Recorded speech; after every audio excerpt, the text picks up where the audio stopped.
So we're back working on this 2010 Dodge Journey with the misfire on number 6 due to a failed number 6 injector. Got a new Bosch fuel injector here and a set of spark plugs in case we end up doing them. Now the customer purchased this vehicle a couple months ago and was told the plugs have been replaced. But we will find out. As you know, 3 of them are underneath the back of the intake manifold. The front 3 are easy to change, but the back 3 are under the manifold. There's the manifold gasket set as well, so we're going to take little short clips along the way as we go through this job.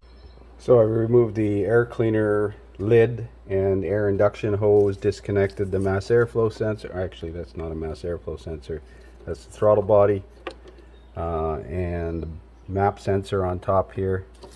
I'm going to attempt to remove the intake without taking all this plastic cowl off, but we're going to see what's in the back there.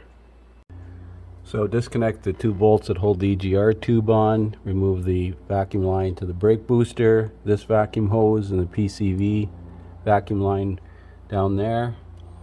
2, 4, 6, 7 bolts on top of the intake, 1 little brace from here down to the block, and now there are 2 braces at the very back here. I managed to get 1 from behind this, and I'm going to try and leave it attached to the, I guess it's attached to the cylinder head, but the other one is further over directly behind there, so I haven't felt it yet back here. Oh yeah, there it is.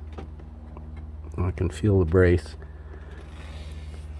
The manifold is loose, it's just that brace and a couple of wiring harnesses on the intake manifold runner tuners now. So this shows the 2 braces on the back. So this is on the passenger side, this is on the driver's side. I don't think you have to remove them completely, but definitely have to take the top bolts out. So there's the upper intake plenum off. I did have to swing this EGR tube out of the way, just pull it out and pivot it off to one side. There's the 2 brackets. I did loosen the lower bolt on this bracket. It's a 15 mil head. The upper ones are 13 mil heads. So first we're going to stuff some rags in here so we don't drop anything in this intake ports, and we're going to go ahead and pull the fuel rail. So blow with compressed air around the injector O-ring seals in the manifold. Spray some penetrating fluid in there and then blow it out again. Remove the 4 bolts that retain the fuel rail and disconnect the fuel line. The fuel line is pretty easy to disconnect. There's just 2 little release clips and you can squeeze it with your fingers. Watch these O-rings. We're going to replace these O-rings on there, the ones that go in the manifold, and of course number 6 injector here. So there's the new injector. Make sure you put dielectric grease on the upper and lower O-rings before you install them. Clean the manifold. So there's the spark plug out of number 135, one of the ones under the intake manifold. They use Champion plugs in it.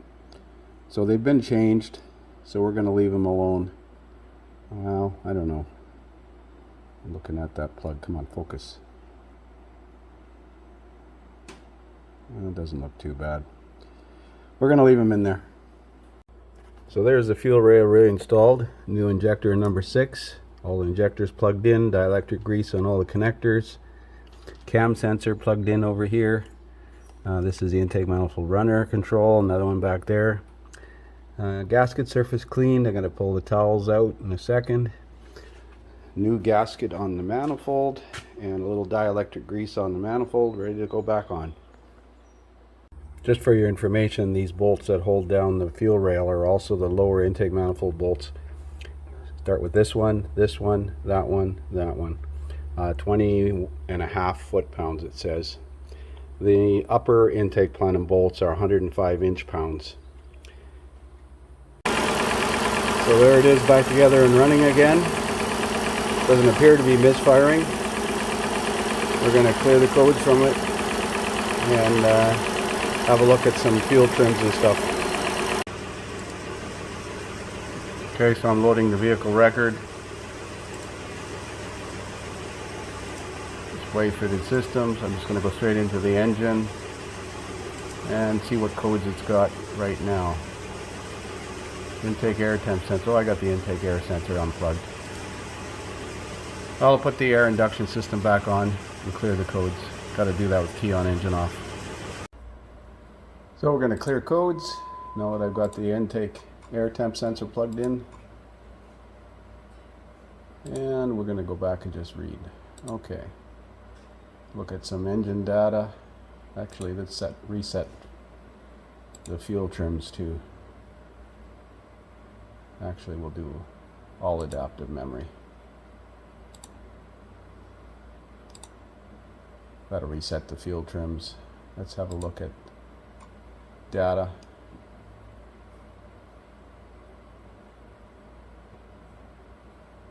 Come on, you can do it.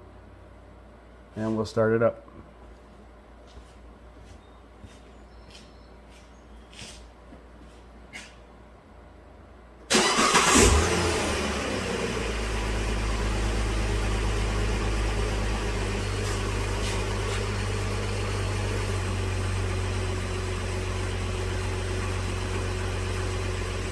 One volts.